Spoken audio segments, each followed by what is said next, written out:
Good evening to everyone who is currently managed to get into the webinar. We're just going to leave it a few moments while more participants are joining the meeting, so we'll just give it a couple of minutes and then we'll get started, just to allow as many people as possible to get in time.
Okay, if we've now got over 60 participants in the meeting, so I think if we make a start, that'd be great. So good evening, everybody. Thank you for coming to the session tonight on public consultation for South Norwood Library.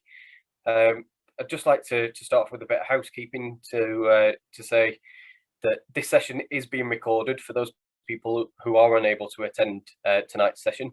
If you do have any issues with being recorded, then please take this opportunity to leave the meeting, and we will be posting a video session online in the coming days. So this is your opportunity to leave now. By staying in the meeting, you are giving your consent to be recorded.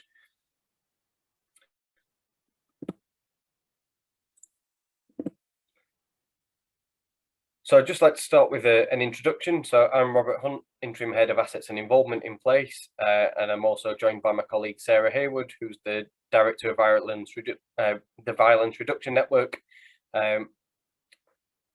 who also now has responsibility for libraries. But I'll start by handing over to Councillor Lewis to say a few words.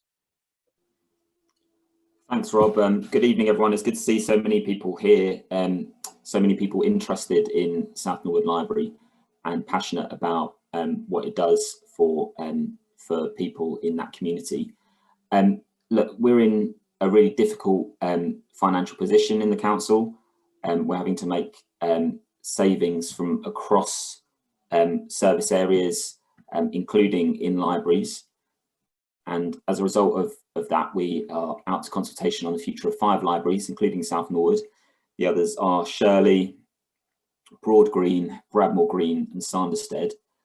And look, I mean, we are having to make some tough decisions about dramatically reducing our expenditure, but we're also open to options around community models of ownership and operation of our libraries. And we hope that through this consultation process, we can tease some of those out and work some of those ideas up. I think I will leave it there, Rob, but happy to take questions. And obviously, you know, these webinars are an important part of the consultation process, but they're not the only part of it. We have extended the first part of the consultation until the 14th of March, and we continue the conversation after this meeting as well.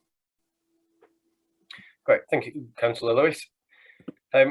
So we'll start the webinar with a presentation, and then we'll move on to some pre-submitted questions and then questions that have been submitted on the night.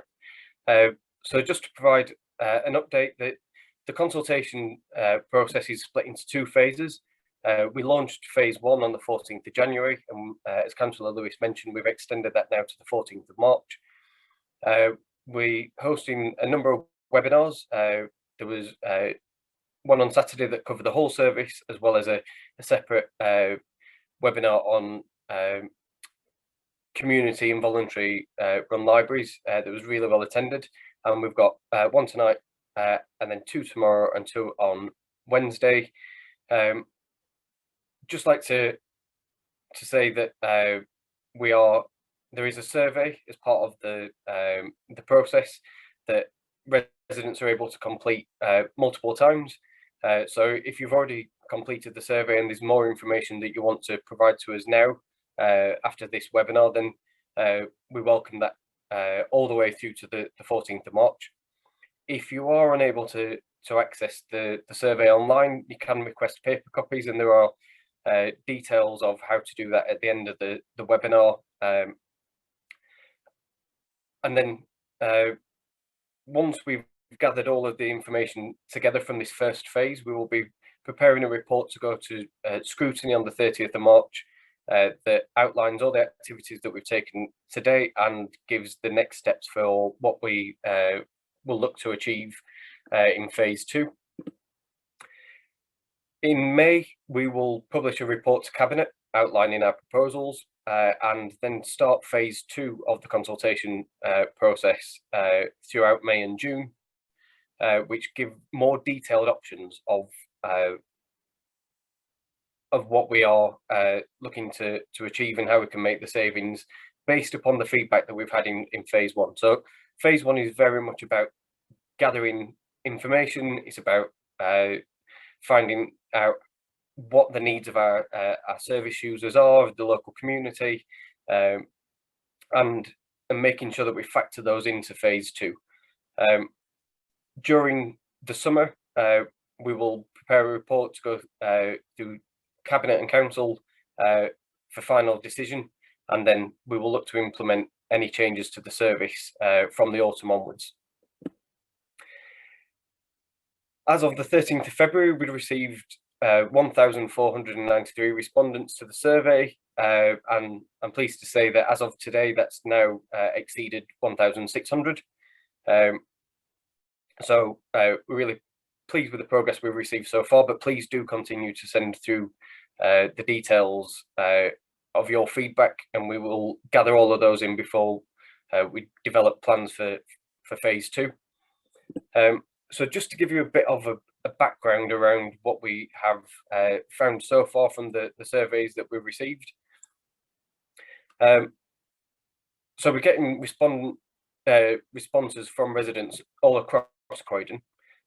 Some have identified that they are close to 2 libraries, but 1,337 respondents so far are from members and 118 from non-members. You can see clearly from the table there that the most responses have actually come from the people who identify as using their local library, being one of the 5 that are part of this consultation process. So Bradmore Green, Broad Green, Shirley, Sanderstead and South Norwood libraries. For South Norwood, we have so far received 163 responses, which makes up nearly 13% of all responses received so far. But again, we would like to receive more back from the community around what we're proposing and any potential alternative models that we could work through. We asked, as part of the survey, for top 3 priorities of services from libraries. The overwhelming majority was around browsing and borrowing books. Grouping them together, then also around activities for children and adults, as well as digital access, so use of PCs and Wi-Fi for printing. And then in addition to that as well, for space for people to work and study, or for people to actually use it as a part of their office and for employment purposes. So it's really interesting to see how people are using our libraries and the range of activities that take place there, and what people really want going forwards. So just looking at South Norwood Library in a little bit more detail, it's currently open for 34.5 hours per week, pre-COVID. We have over 39,000 visits annually, which make up 2.68% of overall visits within the borough. From those visits, there are 16,236 books, with 27,107 issues annually, which make up 4.68% of the overall issues within the borough. The library currently houses 11 PCs for adults and children, with over 7,244 IT sessions, and of those IT sessions available, 46.7% of those hours do get booked up, so it's a very popular service. Looking at trends over the last 5 years, and looking at South Norwood, in 2015-16 we had over 73,000 visits to the library, and that's reduced down in 2019-20 to 39,000. So there's about a 47% decrease in the number of visits to the library, which is replicated as well in the overall trend across the service. Again, the number of book issues has decreased. So back in 2015-16, there were 32,845 books issued, which is now reduced down to 27,107, which again shows the general trend across all of the libraries that we're proposing to close or operate on a cost-neutral basis, as well as across the library service in Croydon and nationally. And IT usage within South Norwood Library again has decreased. So in 2015-16, we had 11,151 IT sessions, and that's now reduced down to 7,244, so a 35% decrease in the last 5 years, which again just shows the general trend across library services. We were asked for some additional information on operational expenditure. We currently, as a library service, pay £11,661 per annum as business rates, and in addition to that, £245 for cash in transit, so taking petty cash to the bank. And in addition to that, we generate about £3,000 worth of income from activities such as polling stations, printing, sorry, not printing, polling stations, from selling waste food bags, posters, small bits of stationery and the like. So it's as you can see, there's not a lot of income comes into our libraries. From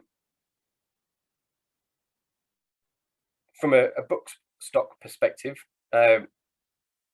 we spent in the region of £12,500 on adult, children and large print materials. The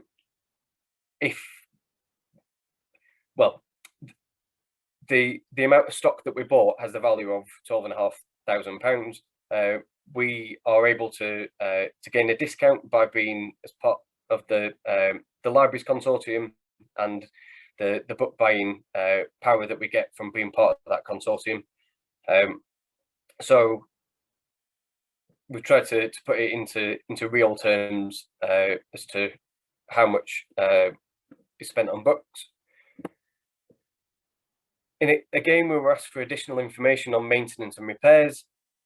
So over the last few years, we've spent £14,000 on reactive maintenance, which is where it's unplanned, something breaks down, such as a leak or a door needing to be adjusted. And you can see sort of that in 18-19 that was £8,300, reducing down to 5,900 in 1920, and down even further to just £400 in the first 6 months of 2020. And then in addition to that, for planned preventative maintenance, which is where we know that the work needs to happen in advance, we spent £1,395 on servicing works within the building. This slide just gives an overview of the types of repairs that we've had over the last 3 years. I'll not linger on this too long because these slides will be made available later this week, so you can take a look at your own leisure. But it just gives a flavour of the types of repairs and issues we've got with the existing building. From an existing building condition perspective, to make the building practical for a further 20 years, the stock condition survey report that we received identified that there would need to be significant repair or replacement of the roof, the heating system, windows and doors, electrical wiring, the mechanical systems and the lift. And based upon this information, we decided that it would make sense to move to the new development on Station Road.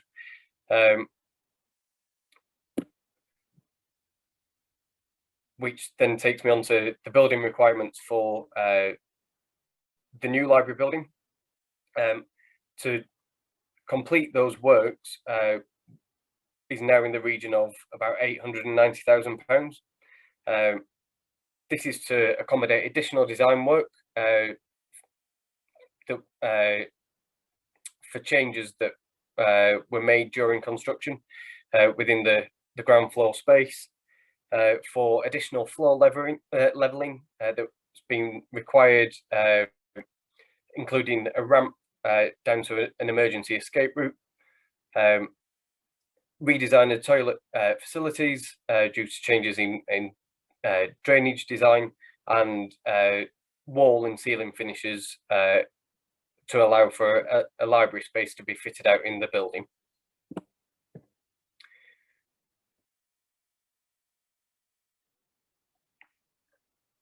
So some of the themes that we've received so far from across all of the surveys, not just specifically to South Norwood, have been around what will happen to the books and PCs within the existing library if it was to close. And they would be accommodated as much as possible across the remaining library buildings.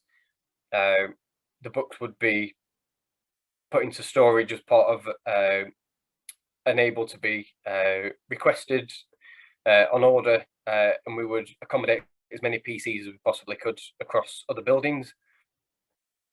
The questions around where can access activities and community space within the local community, and we will work with communities to share that information where there are other activity spaces, where there are community groups currently operating. And then a question around what would happen if an individual was unable to travel to the next nearest library. And based upon individual need, we do have a home library service for people who are unable to travel, and we can deliver books to those people with mobility issues. And there is also a befriending service that we do operate that allows people to access books outside of travelling. There have been several questions around income generation within our libraries, and could they be used for meeting spaces and being hired out of hours. As part of the library's transformation programme, we were looking to develop this as much as possible. It's not possible in all of our library buildings. Within the new library at South Norwood, we had planned on flexible furniture that could be moved quite easily to sort of designate certain spaces that could be hired out of hours. So we have been trying to develop that model. Questions raised around incorporating cafes and shops into our library buildings, and that again depends on individual layouts and would impact on the amount of IT equipment and shelving space that we could have within the library. So there would be we would have to balance that if that was a genuine possibility. Whether we could charge for desk space for small businesses and entrepreneurs, again, that's something we will look to consider, and whether the buildings could be used as art galleries and for hosting events and activities for adults. And speaking to colleagues in our museum and archive service, that is something that we are looking to develop as part of our borough culture offer. However, we do need to think carefully around the environmental conditions of how those buildings function and how any art or other exhibitions would sort of last within those spaces, as well as the additional security needs. From a fundraising perspective, it is easier for the community to develop fundraising rather than as a local authority, but we will happily work with any organisations who are willing to fundraise on behalf of Croydon libraries.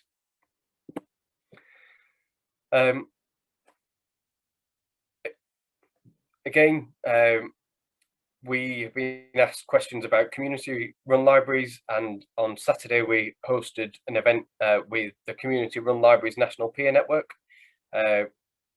which was very popular, very successful. That has been recorded and will be made available later this week. So please do take a look at that if you are interested in operating a community-run library. And it is something that, as one of sort of many options that are available to the council as to how libraries could operate in the future, we are willing to listen to any opportunities as to how the service could run. So if you are interested, please don't hesitate to get in touch. So I will move on now to some questions that were received in advance of the meeting. We've had lots of questions submitted, and we'll not be able to get through them all tonight, but we will get through as many as possible, while also allowing an opportunity for questions that have been submitted during the webinar. But please rest assured we will reply to all the questions that have been submitted. Just bear with me a moment while I bring up the questions.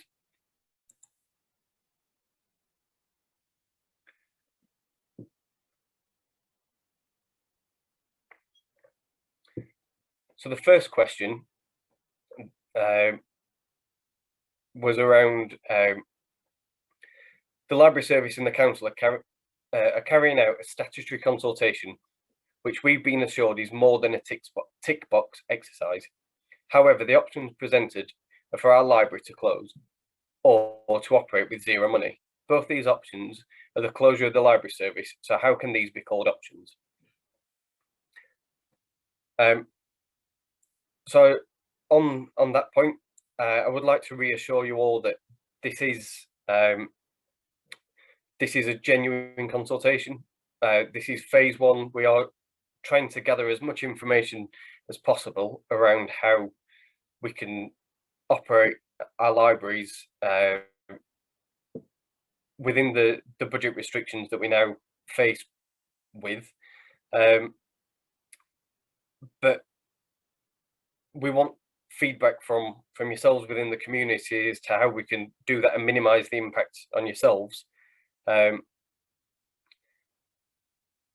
We've put out there around so we put out there the suggestion of closing these 5 libraries.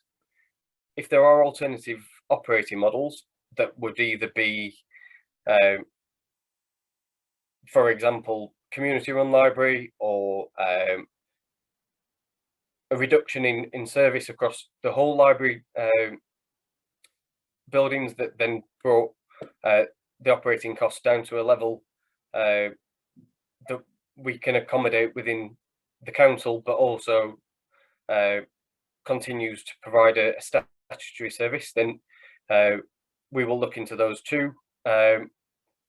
We're not being prescriptive around how we can achieve that. This is a genuine discussion with yourselves as to how that can happen. So please continue to send through your suggestions.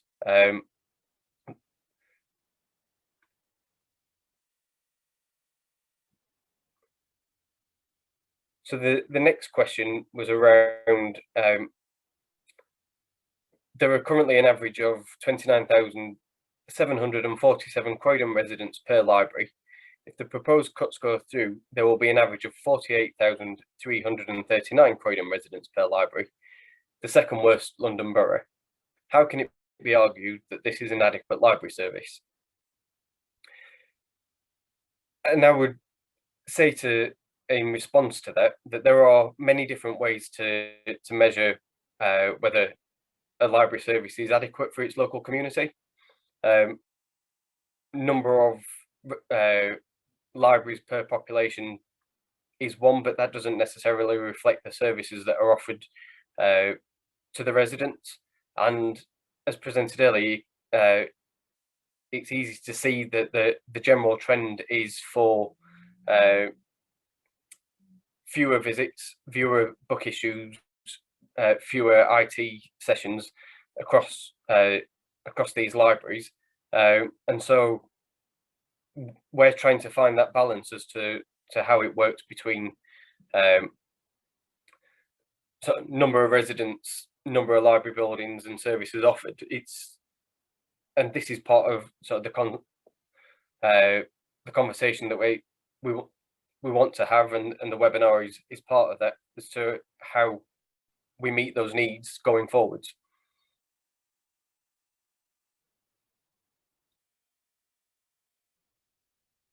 Next question was around what do you consider the maximum acceptable travelling time on public transport for a resident to reach their local library? And in response to that, I would say that we don't necessarily have a strict view as to what is a reasonable time to travel from one library to the next. We've looked at the libraries, the 5 libraries that are proposed to close, and there's an alternative library within 1.5 miles as the crow flies,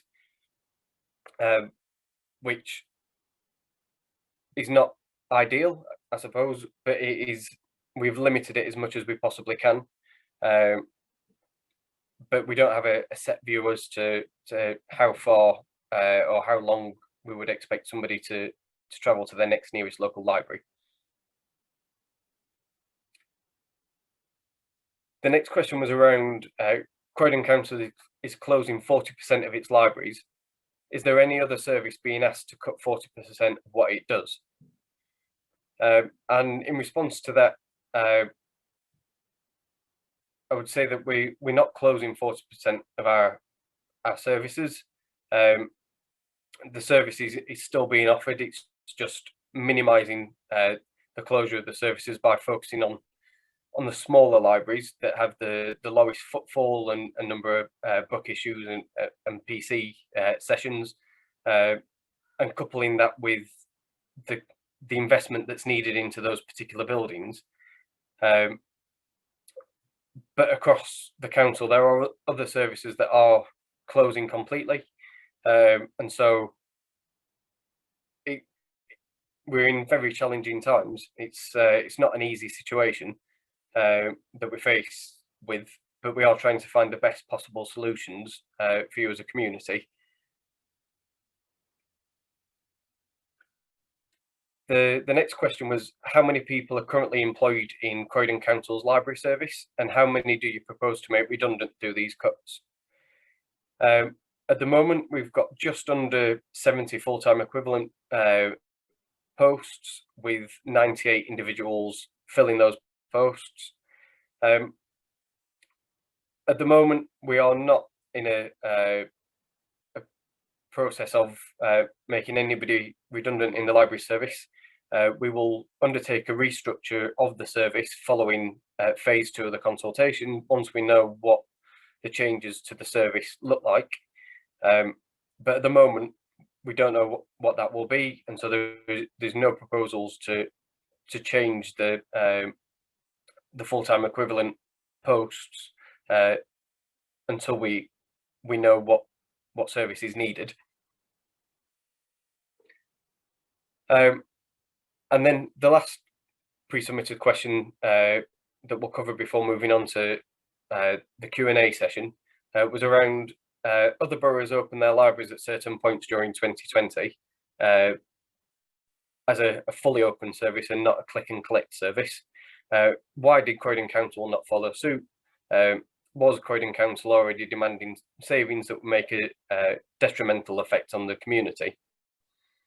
And in response to that, 5 of our libraries did open for a period from September to December, and they were Central, Thornton Heath, Selsdon, New Addington and Ashburton. And they were open for browsing and limited PC use, while we also offered select and collect from an additional 4 libraries. In December, when the country moved back into a period of lockdown, the advice from our colleagues in public health, due to the number of high cases of COVID in the local community, was that we shouldn't be encouraging people to make unnecessary trips. And so the decision was taken to stop the select and collect service.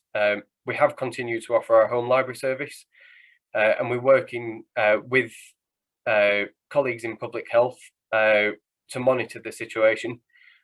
We have been using 3 of our libraries as testing centres, and so we are working very closely with public health, and from the information that looks like it's coming out from the Prime Minister's update earlier today, was that we may be able to open libraries from the 12th of April.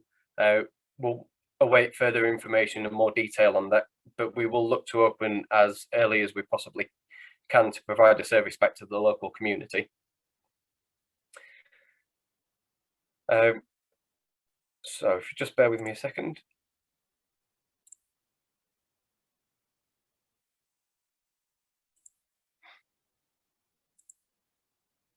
So if we start to look at some of the questions that have been received this evening, I'll go to the first question that was from Jackie Holder.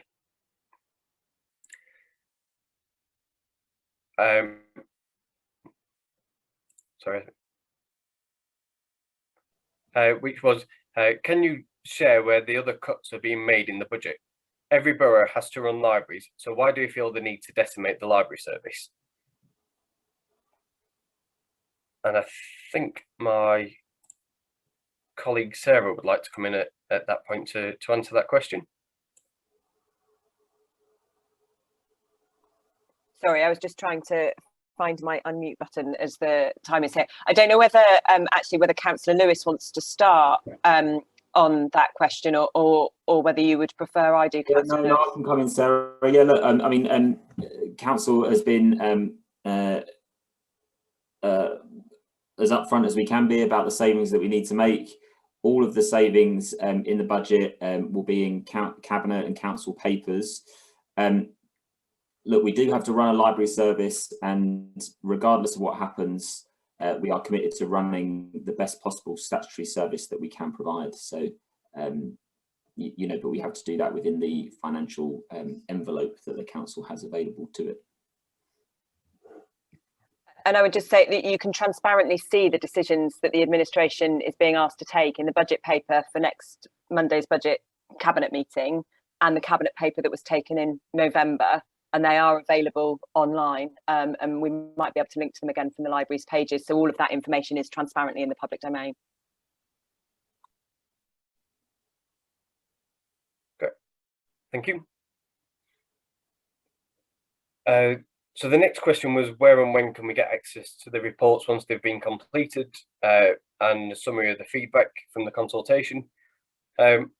So we will be preparing a report for scrutiny on the 30th of March, and that report is published. So you will be able to access that from the council's website. I believe it's under the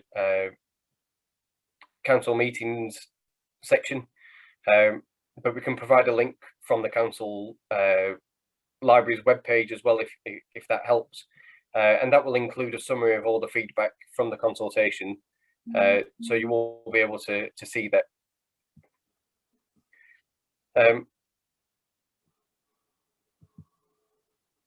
Just scrolling down because we've had a number of questions. Yeah, there's a question about publicity, Rob, and how the consultation is being advertised. Obviously, we are in sort of strange times, and so you know, we have tried to get information out about the consultation in various different ways. It's obviously gone out on social media channels through the council's channels and the library accounts and all that kind of stuff.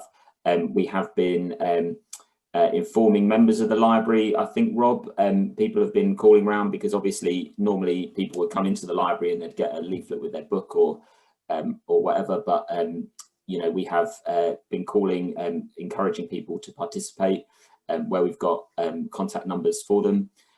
We've put adverts in local press, but look, it's a difficult, you know, fractured media landscape these days, and so there's no surefire way to connect with everyone. But look, you know, it's all out there on the council website. You know, people have access to it. Do share amongst your networks as well, and we're keen for as many people to know about the consultation and participate as possible. So it's really important we do share and get as many people to know about it.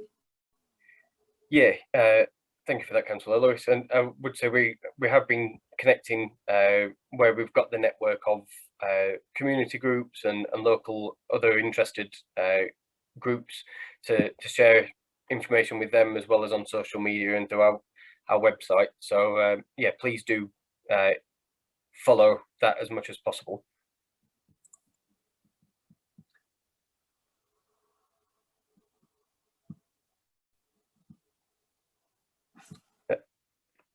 Straightforward question from Lucy about the 2019 usage data.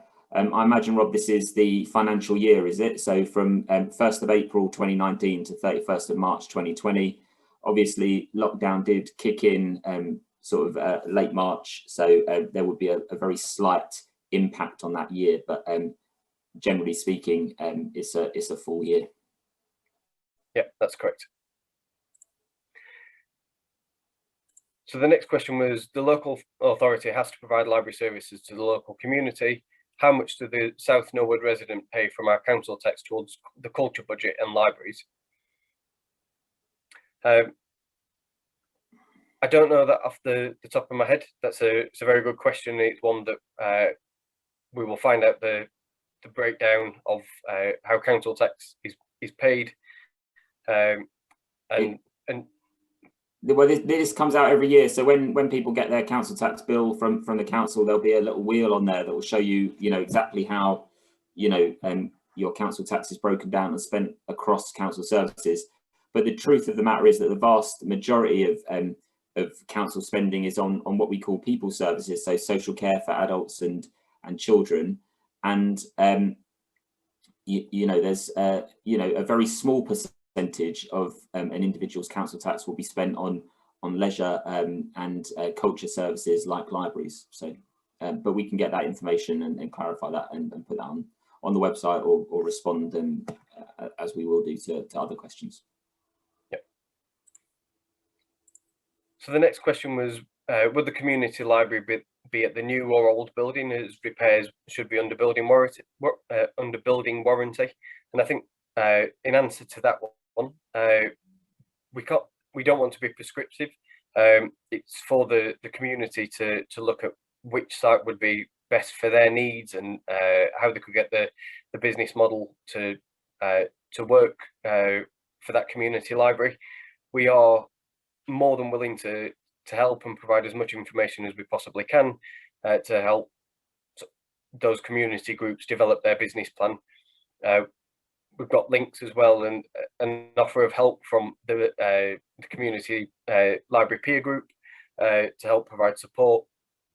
So if you are interested, we are more than willing to have a one-on-one conversation with you about that and how we could take that forward.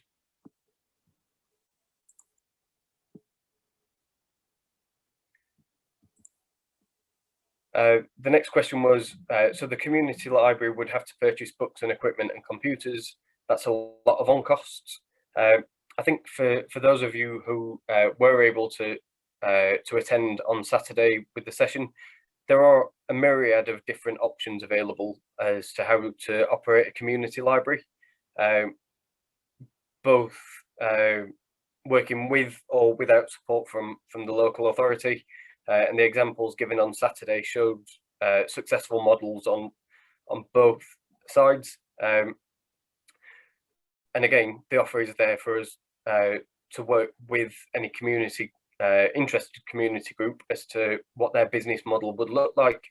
So that could be books purchased by the local authority and access to the library management system, or it could be completely separate and that community group could just rely on donations of books. We don't want to be prescriptive at this stage, but we are more than willing to work with groups.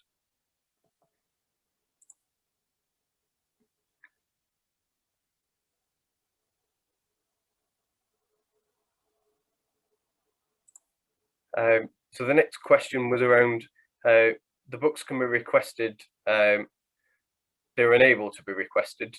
Can I ask what decisions have already been done? What is the objective of this consultation when you say the books are not accessible?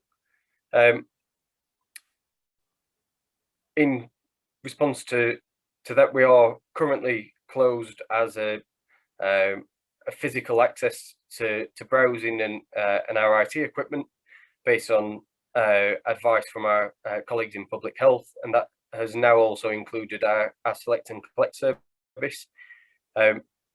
We are working with colleagues in public health to be able to reopen services as soon as they advise it is sensible.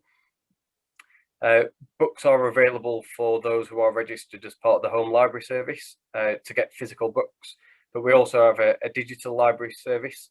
So as a member, you are able to log on and have access to over 41,000 ebooks, audio books, newspapers, magazines, training materials, and that's all available via the library's website. So if you don't currently use that, I would advise that as an option in the short term, but we will be reopening our library buildings when it is safe to do so. Luke asks, Rob, do you consider the library service or a library to be an essential resource for a community? And I think, you know, in response to that, I'd say that it's essential that local authorities provide a statutory library service.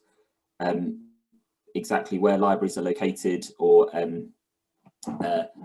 where these sit in the borough is up for debate, and we are committed going forward to running the best possible statutory library service that is possible within the financial constraints that we're under.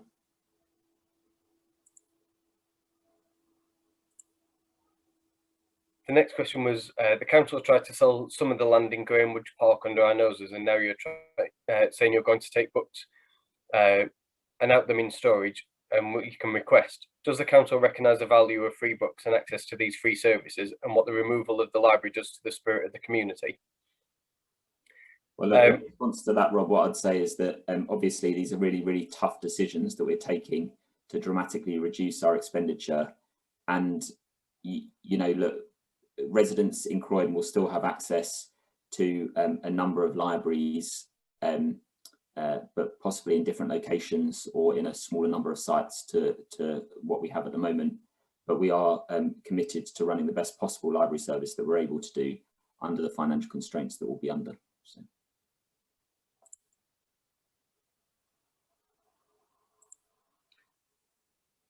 The next question is around what services are being cut at other libraries, or are these 5 libraries being closed so that other libraries don't need to lose services?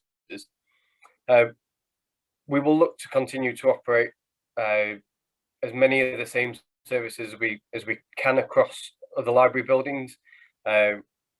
We generally have a very similar programme around rhyme times, story times, reading groups. So we will look to continue to operate those from the remaining 8 libraries. We would work with any community group to look at the activities that they were offering. And again, that depends on the relationship that they want with the local authorities to how to do that. But we will look to continue to provide as many services as we can across libraries within the financial constraints that we currently face with.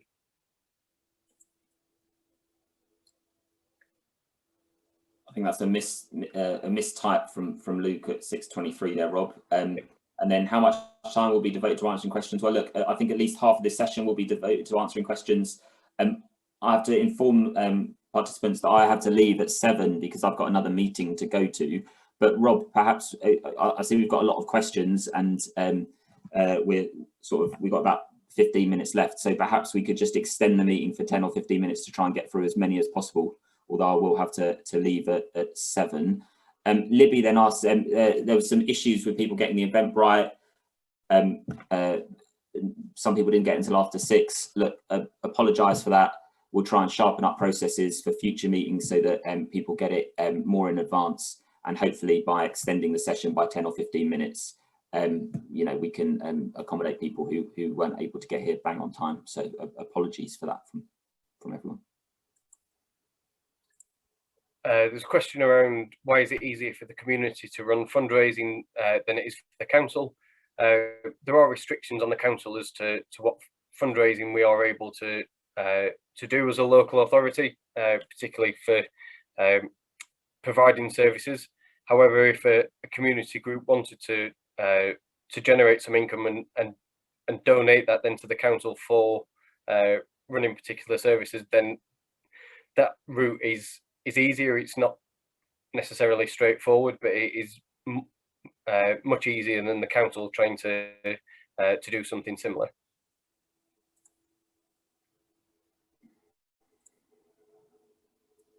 The question from Mary around what are the criteria to access home delivery. Library usage is a question of habit. Many people, especially kids, will be unable to travel to another library without having impaired mobility. So far, I don't see how your response answers the concerns.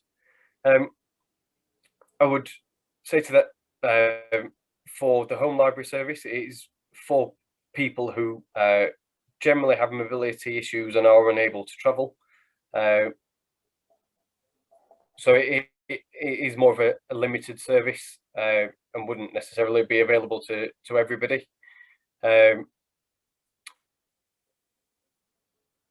Yes, library usage is a question of habit, and people will generally travel to their most local library. It's a difficult situation that we're faced with as to which libraries we are proposing having to close or operate differently, and this process is about trying to understand the impact of those decisions and how we could potentially do things differently. And this is what the phase 1 part of the consultation is about. So yeah, please do provide us with your feedback on that.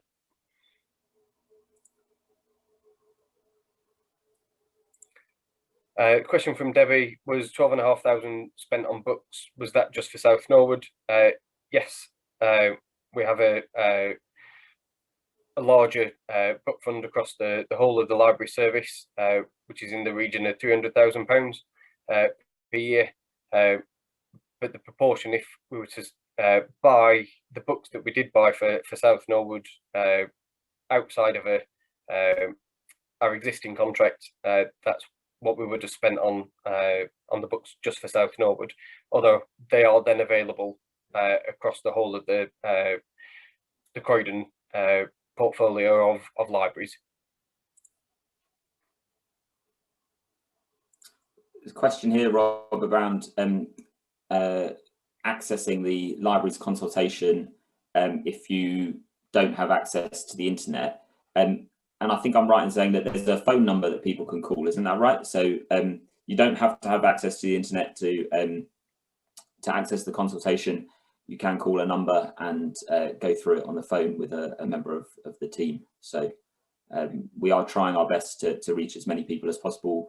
Obviously, it's not possible to have kind of hard copies that could be distributed because of the pandemic and the situation we're in. But that's why we've extended the consultation by a week, and that's why we're trying different channels for people to access the consultation. Yeah. So if people are unable to access online, they can ring the dedicated telephone number, and I'll provide the details at the end of the webinar, and leave a voicemail message, and somebody from the library service will call back, and they can either send out a paper copy through the post for the individual to fill in and send back, or if they wanted to, we can fill the survey in on their behalf.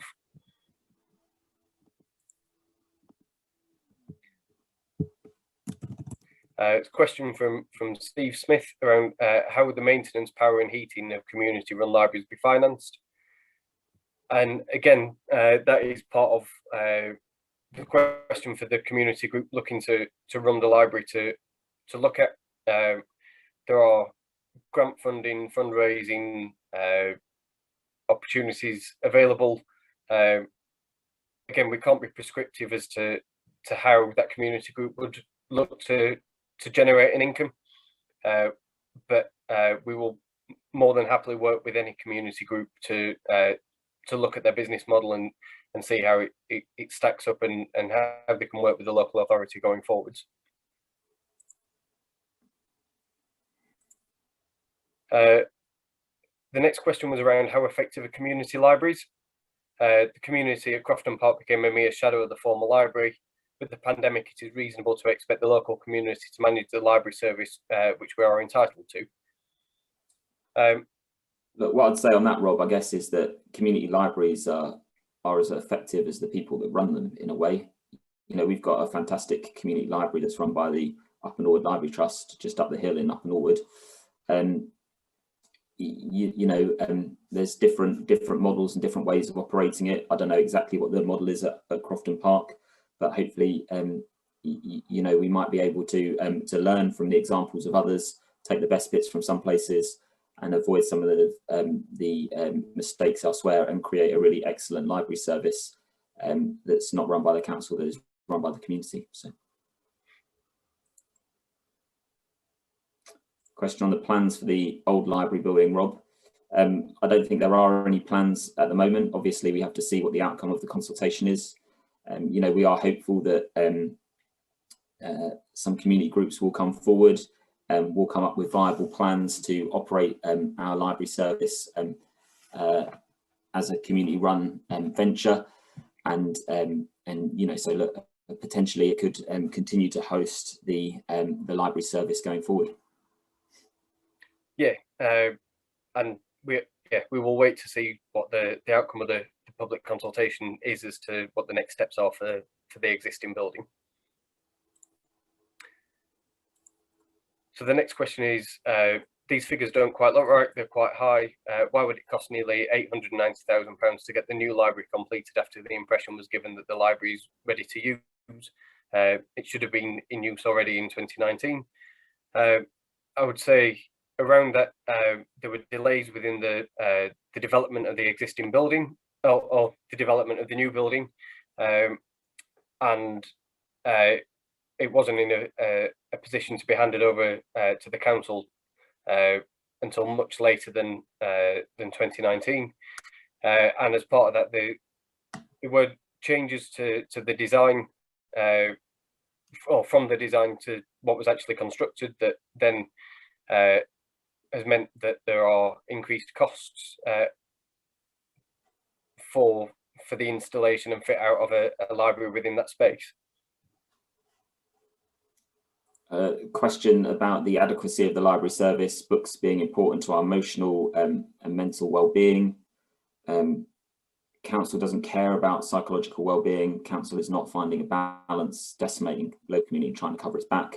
Look, what I'd say on that is, look, appreciate that you know, any impact on services does have an impact on the community. That's why we're doing a consultation to try and find out exactly how any decision might impact the community, and we're trying to find ways that might run the library service differently but also deliver a saving.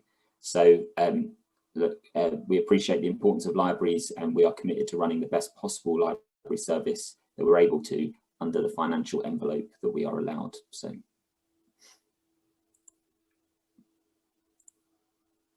the next question is around what are the start and finish months for the stats for library use 1920, and are they start of January to end of December?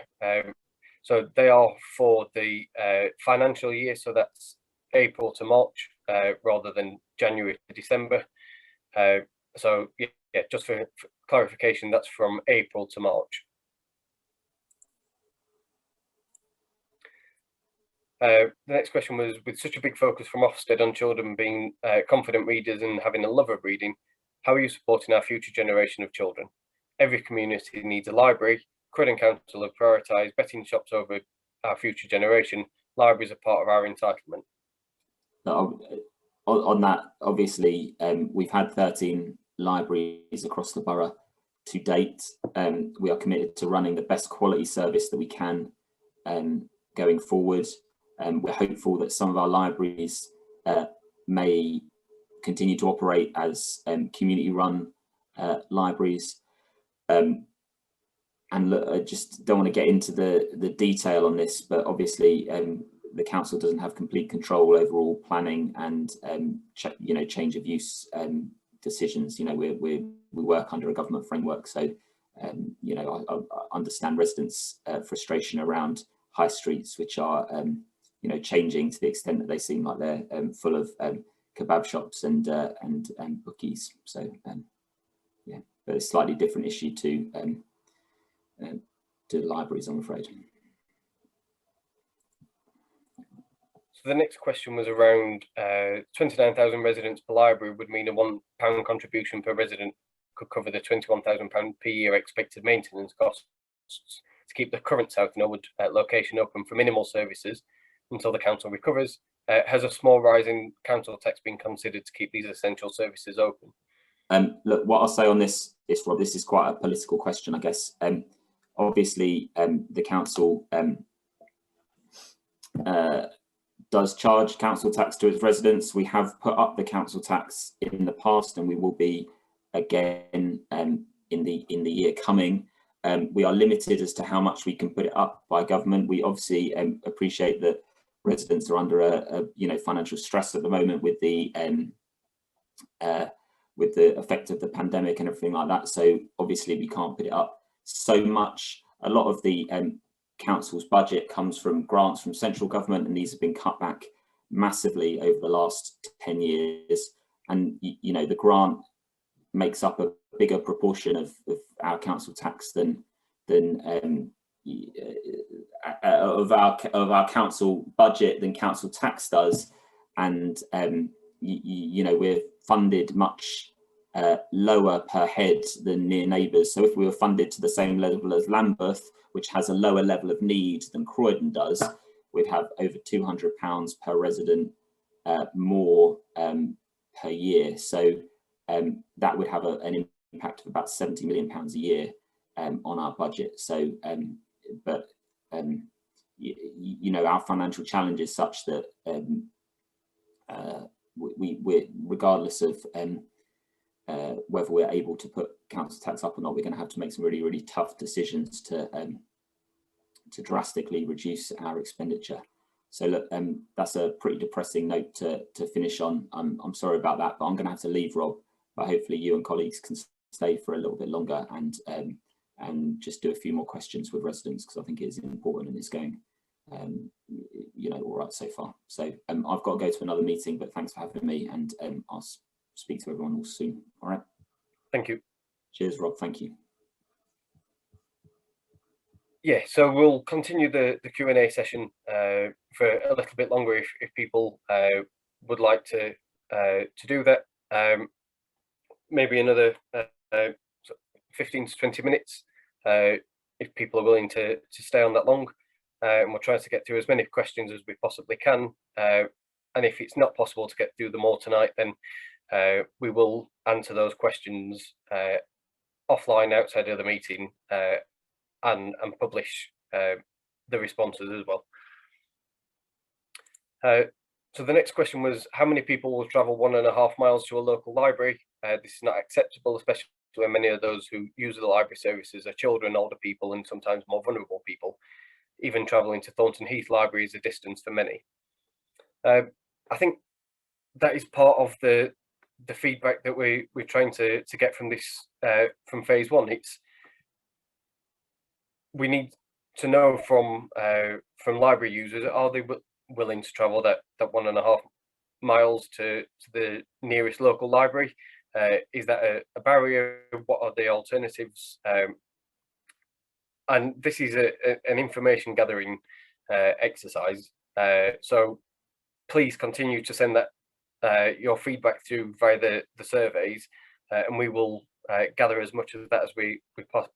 Well, we'll gather all of that information, but we'll take it on board going forwards as part of our final decision.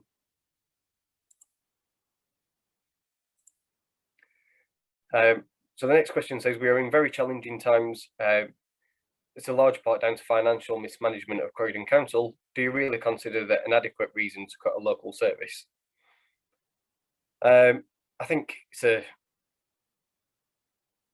very difficult situation that we find ourselves in, and we need to look forward to what services we can deliver with the funding that we have available to our services.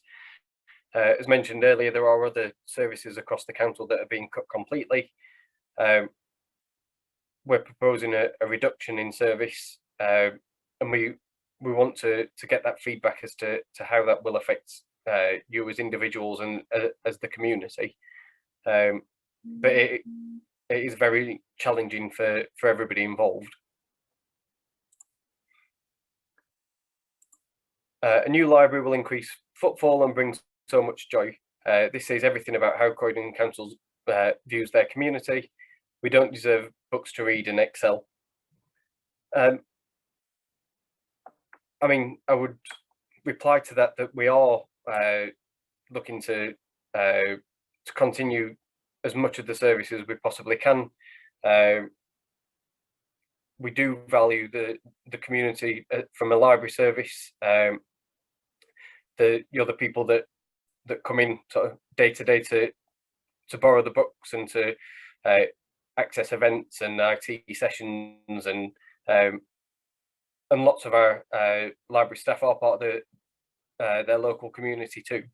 But we are facing really challenging times as to how we can deliver a statutory library service, and that's why we're trying to gather as much feedback as we possibly can.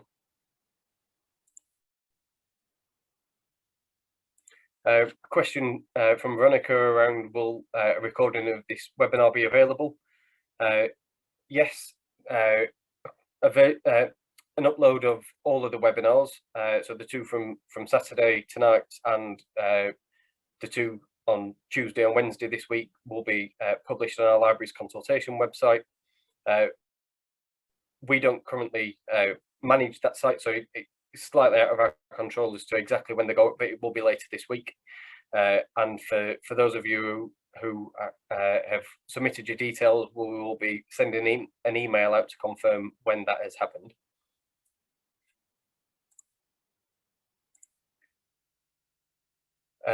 The next question was around, with the census taking place from tomorrow, which is supposed to help national and local government allocate resources effectively, could South Norwood Library open for essential PC sessions to allow people to engage with the census? Kensington and Chelsea Library Service is doing so. We are working with colleagues in public health and following their advice as to how we can open up our library service. Again, following the lockdown, the advice at the moment is that we're unable to open up for browsing or essential PC use, or for select and collect. We hope that situation will change in the near future, but until we get that feedback from the experts, then we're unable to do so, unfortunately.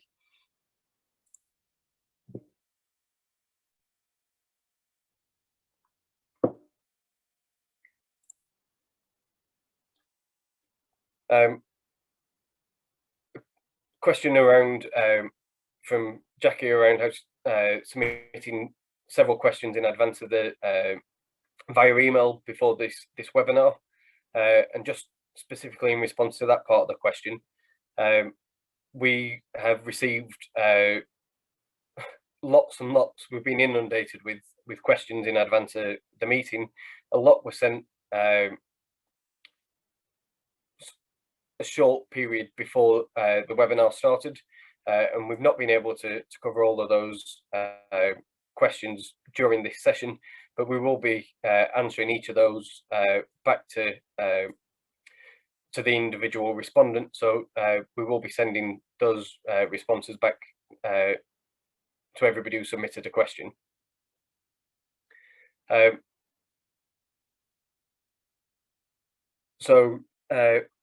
As for not opening, the libraries, other boroughs open their service libraries, and we're very successful in doing so. But of course, Croydon Council will not value this service being made available to its residents. In response to that, I think similar to the response before, it was based on advice from our colleagues in public health around the services that we could offer, and the advice being for people to not travel unless it was essential, and we've been following that advice. And until that advice changes, we'll not be able to start to reopen our library service to the public in a physical format.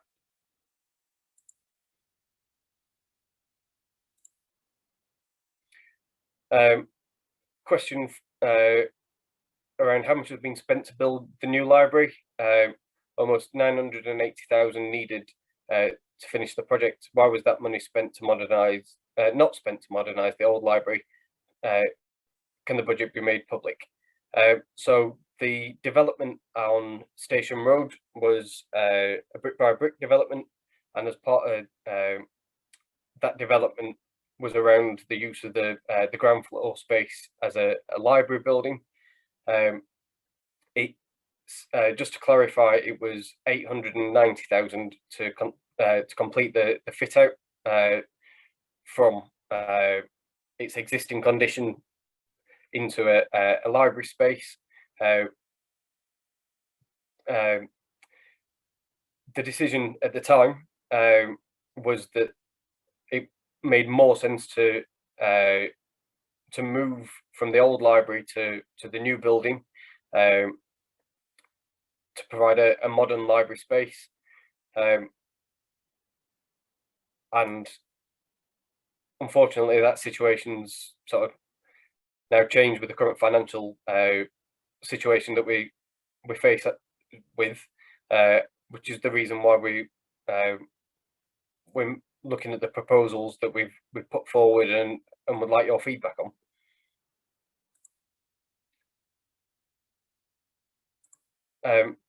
What evidence is there that the alleged costs to make the old library fit for purpose? It's based upon a condition survey of the building that was carried out by colleagues in FM that identified a number of issues with the building that would need to be made. It was sourced externally, so it's not. It wasn't completed within the council.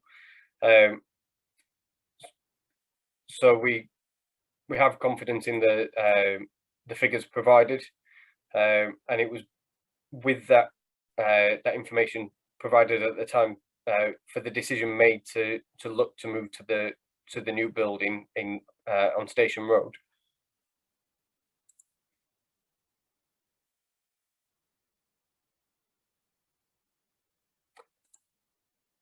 The next question was around who are the business rates paid to, and can this be suspended to help the library costs?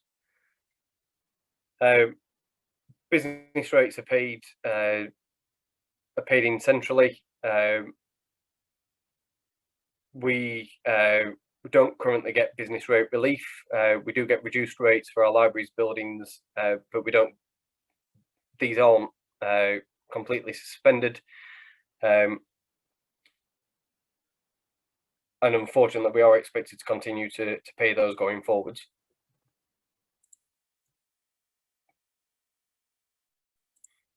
The next question was around if we sold the old library site, could the money from that be used to set up the new library? It's a very good question.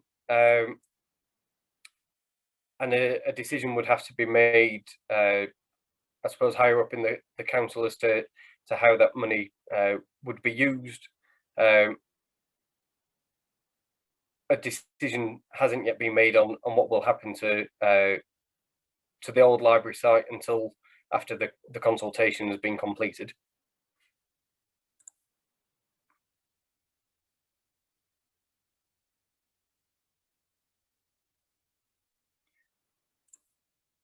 Question around how we're trying to get in touch with older vulnerable residents of the community who don't have internet access, and how many have we called to date.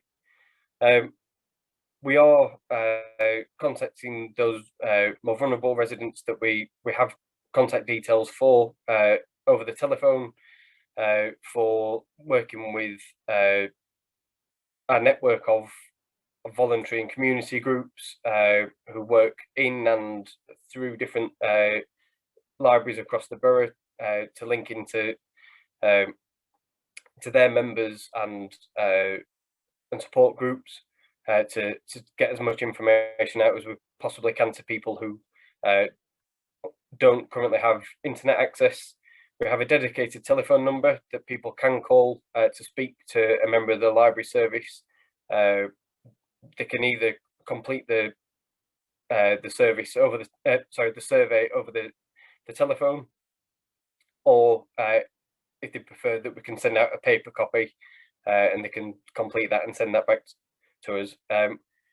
These are challenging times with the COVID restrictions and lockdown, and we are trying to find as many different possible ways of linking in with people who don't have internet access. If you do have any suggestions as to how we could do things differently, please do send them through, and we'll explore how we could do that.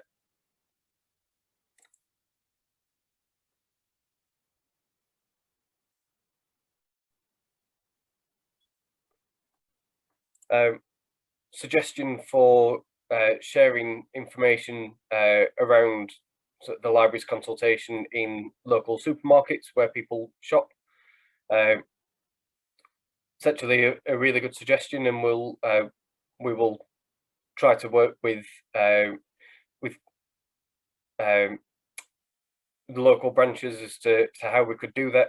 I suppose there may be current restrictions on what information they can share on notice boards and the like, but we will reach out to local branches. So thank you for that suggestion. The next question was around travelling times and distances. 1.5 miles as crow flies is not grounded in reality. South Norwood is a poor area. People need either time or money to travel further. Why do you consider this realistic and not discriminatory? I think that is part of the feedback that we're trying to gather as part of this consultation process. It is a marker that we've used for distance to the next local library. There are local considerations around bus routes and whether a building's at the top or bottom of a hill, but we do need to gather that feedback as to whether members are willing to travel to a slightly further afield to be able to continue to use the library service.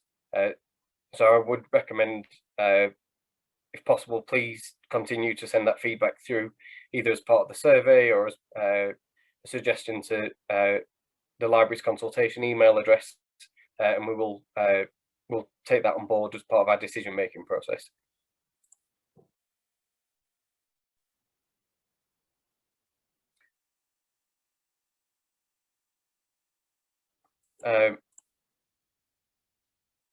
Question, a statement to say that children's centres haven't been updated, as I haven't had an email regarding this consultation. We will thank you for the suggestion, and we will look to reach out to any community group that we've not currently been able to access.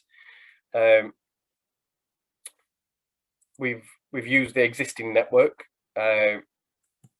of groups that we know about, but if there are more that are out there that we've not been able to link into, please send details through to libraries consultation at croydon.gov.uk, and we will reach out to those groups.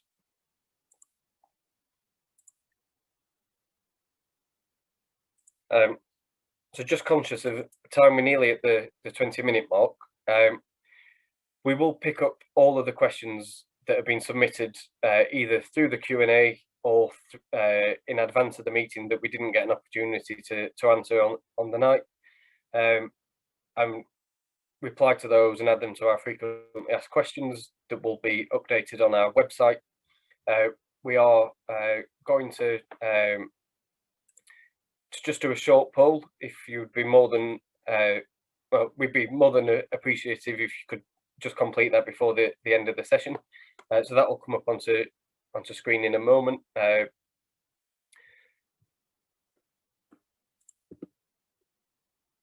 we go. There are consultation webinars for other libraries. So the Broad Green Library consultation is tomorrow evening on Tuesday, the 23rd of February, 5:30 till 6:30.